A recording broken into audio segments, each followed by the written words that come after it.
Earlier, I had the chance to speak with Thomas Lee, managing partner and the head of research at Fundstrat Global Advisors. We touched on the Fed as well as El Salvador and if the recent pullback in Bitcoin could amount to another crypto winter. Have a listen.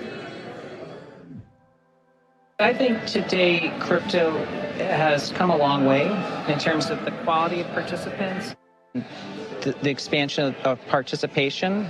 I think the institutional sort of ownership is growing, but it's still quite small. And I think the quality of the companies and just the people involved, I mean, it's grown a lot. So I think in some ways, I do think a crypto winter is happening, but I would still think that 2020 still looks more like 2017, meaning we're still in the middle of I think, a pretty big up move in crypto. Mm-hmm. Are you still predicting 100,000 Bitcoin by the end of the year, or where is it, or 100 million? Because I'm talking to Thomas Lee, so you never know. Yeah, I think Bitcoin can, it's roughly 45,000 today. I think it could easily get to 100,000 before year end, but I think that's in the context of what we see as a bigger move in financial markets. So I think equities are broadly going to rally into the end of the year, and that takes up crypto. And longer term, again, it's a network value asset. So I think as adoption grows, I think Bitcoin can get to, the 500,000, 1 million in a few years as well. Mm-hmm. What do you see happening with the Fed? And COVID can be the surprise. We don't know what's going to happen with COVID. But the Fed has been talking about tapering, and we have central banks around the world talking about it, but slowly moving towards it perhaps. But how do you think that will impact markets? Yeah, I think the easiest way we think about what the Fed's going to want to do is, one, we're only 1 year into an expansion. So it's really early for the Fed to try to normalize policy. And I know investors are kind of, think it's appropriate because there's inflation risk. But COVID is still uncertain, and it affects how companies are making decisions. It's affecting policymakers, and it's certainly affecting what the Fed's doing. So, we're in the camp that the Fed's more dovish than the market realizes because the Fed's uncertain. And an uncertain Fed is actually good for markets because a dovish Fed means financial assets can still go up. And so for companies that you're advising who are entering the crypto space, we're hearing a lot about funds and Algorand, Solana being developed. What are you advising them in terms of should they be still going into Bitcoin or exploring some altcoins? When we talk to institutions and they want to think about their exposure, they're still going to take an approach that has broad exposure. So owning Bitcoin and Ethereum make a lot of sense, but there's a lot of great projects out there, including Solana. And, believe it or not, many are interested in also getting involved in the very earlier stages of things that are either DeFi related or NFT. So I think there's broad interest. It's just, there's a lot of noise and there's a lot of opportunities. And I don't think they expect to have the same returns that they get in equities, which means they might have more projects fail, but the potential return is much greater. And when you hear of countries like El Salvador making Bitcoin legal tender, we have Ukraine talking about making Bitcoin legal tender. What are your thoughts when you see that emerging?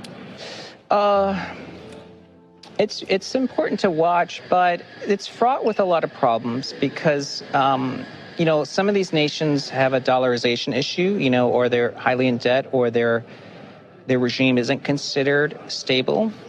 So it raises the risk of either money laundering or being home to, people who are trying to escape FinCEN and regulation. So I think it's got a mixed effect. But over time, if it can actually bring some of these nations and maybe the citizens out of poverty or democratize finance, it's actually a good thing. So I think it's just worth watching.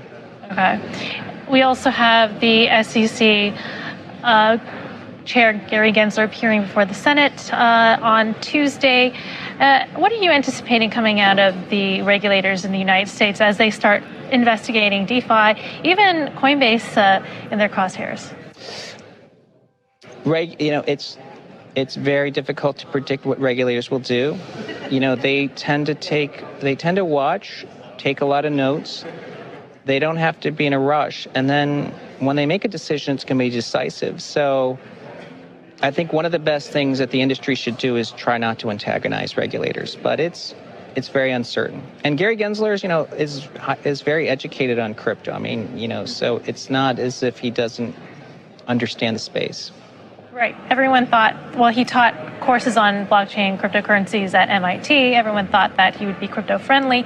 And so, but with these investigations, everyone is pretty uncertain. So finally, when you're looking forward to the United States, there's been questions about whether or not Bitcoin could become the global reserve currency of the world. Any thoughts on that? I would say Bitcoin adoption, I think, is somewhat unstoppable now because it is so widely held and it's really proven its usefulness. But to topple the dollar is a tall order. So that's part of the uncertainty. I am still in the camp that I think the dollar is going to be sort of the dominant currency, but Bitcoin may be the dominant reserve asset. So are you advising that corporations stock up their reserves in Bitcoin? Well, a lot of companies don't store gold, so they probably won't store Bitcoin.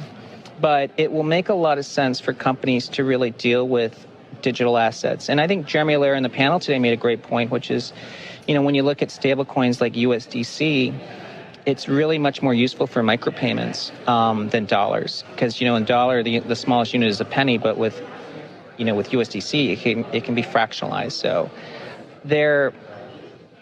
it'll be interesting to see how this all plays out. But I think the dollar stays around, but I think, of course, Bitcoin grows in its usefulness.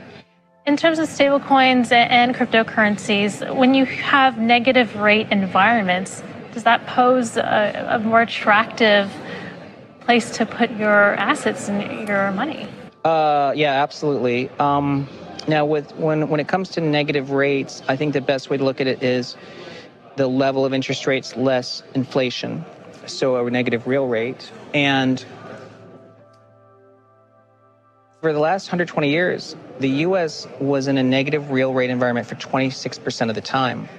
So we could be in for 10 years where real interest rates are negative. That's great for hard assets or digital assets. So I think this is a great environment for Bitcoin and digital.